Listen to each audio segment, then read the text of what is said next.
വീഡിയോയിലേക്ക് എല്ലാവർക്കും സ്വാഗതം. ഞാനും എന്റെ അനിയനും സ്കൂളിൽ പോകാൻ വേണ്ടി ഒരുങ്ങി നിൽക്കുകയാണ്. അതിനു മുമ്പ് ഞാനൊരു ചെറിയ കഥ നിങ്ങൾക്ക് പറഞ്ഞു തരാം. ഒരു കാട്ടിൽ ഒരു മാന്ത്രിക മരം ഉണ്ടായിരുന്നു. ആ മരത്തിന്റെ ചുവട്ടിൽ വരുന്നവർക്ക് അവരുടെ എല്ലാ ആഗ്രഹങ്ങളും സാധിക്കുന്നു.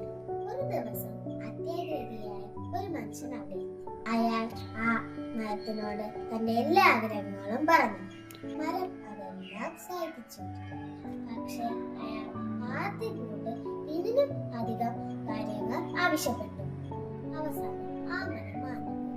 ഒന്നും കിട്ടിയില്ല. ഇതിൽ നിന്ന് നമുക്ക് എന്താണ് മനസ്സിലാക്കാൻ സാധിക്കുന്നത്?